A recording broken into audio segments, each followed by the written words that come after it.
Well, it's the mid-90s and Superman's popularity is soaring.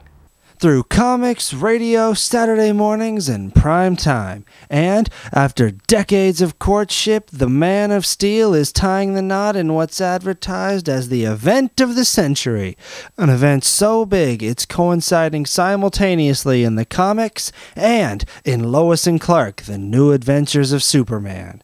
Now that everyone's caught up, let's dive right into the storyline from their third season that fans collectively refer to as the Arc from Hell. While relaxing at home just days before his wedding, Clark Kent gets a distress call from Lois.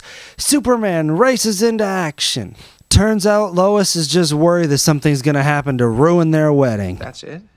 Superman thoroughly checks out the situation. You must... Lois Lane. I have a delivery for you. They're dead. To take the stress off, Perry sends Lois and Clark to investigate the theft of some exotic frogs that are used in cloning. This is actually a big deal, because we find out the president and his head of Secret Service have already been cloned. While investigating the frog nappings, Lois and Clark decide to look at some surveillance photos from a nearby ATM. There's Elvis and Jimmy Hoffa and the plot to Showgirls. But Superman notices something in the picture. It's the president's head of Secret Service. Jimmy, runs the license plate from the photo and finds it's registered to a botanist who's been experimenting with cloning. While all this is going on, Clark gets a package. Marrying Clark will be the beginning of the end. Huh. Must be the network. But no time for that now. Superman has to spring into action. So Lois decides to question that botanist about his rental car. Feeling she's getting too close, he sends his Secret Service clone after Lois, who quickly and rather efficiently take him out. Lois finds a frog in his coat pocket and figures out that he's a clone. Sure, why not? She goes to warn the president about this strange plot involving cloning, but is too late. Faster than a speeding bullet, Superman shows up on the scene and is quickly apprehended by the Secret Service. Wait, I can prove it! We don't have to get violent about this. Lois, I sure hope you know what you're doing. Look at his lip. Does that look human to you? The scientist is apprehended, Superman finds the real president, and all is well. It's finally here, the big moment! You may get surprised.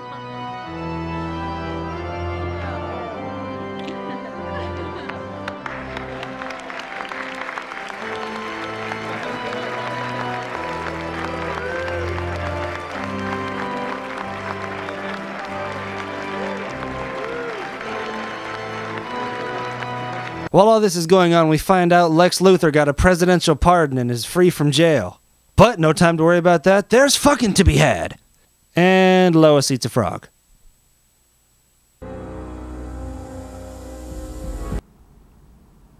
Okay. Our hero is eager to thrust into action, and is denied! Lois? We find out the real Lois is being held hostage by none other than Lex Luthor! Wow, who didn't see that coming? Lex tells Lois he's behind the whole thing because he's still in love with her and wants to be with her.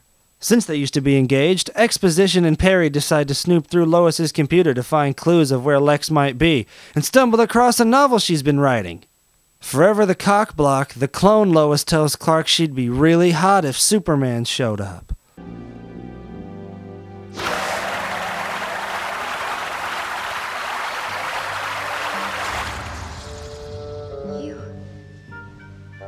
You're Superman.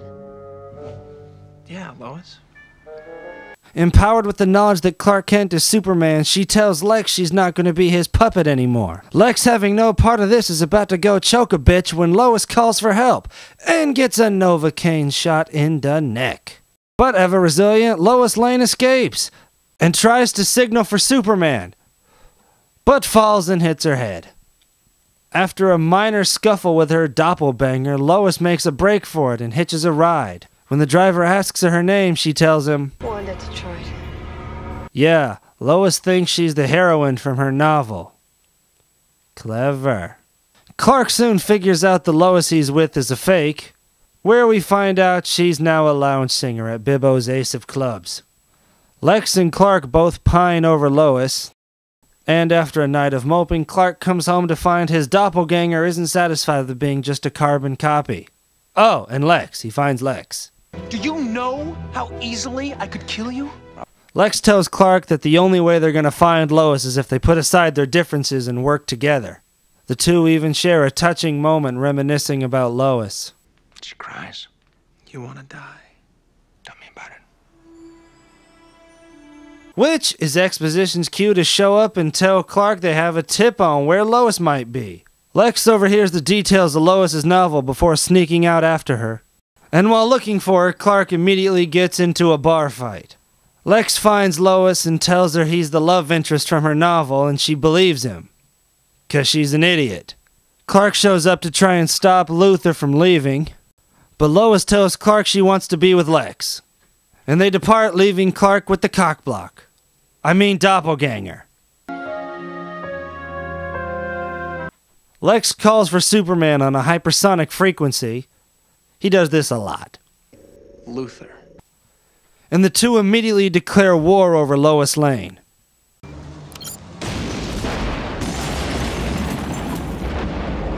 The frog-eating clone tells Clark that there's a joint account from when Lex and Lois were set to be engaged.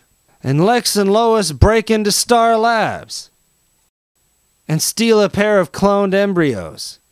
His master plan to escape Superman is to transfer his and Lois's mind into new bodies. Fake Lois decides to access the account to lure Lex out. And one flashbang grenade and fake bomb threat later, Lex is free with the money and the clone and proceeds to waste no time in telling her that she has 2 days to live. Desperate to survive, the clone tells Lex that Clark Kent is Superman in hopes that Lex can save her. There's no reversing your lifespan. You will die in 2 days. A soulless, paper-thin copy, unloved in life, unmourned in death, and forgotten faster than you ever lived. Lex always did have a way with words. Lex ends up meeting up with this genius and acquires this military-grade molecular disembowelment gun thing. The clone tearfully tells Clark what she did, and Lex shows up to whip that ass.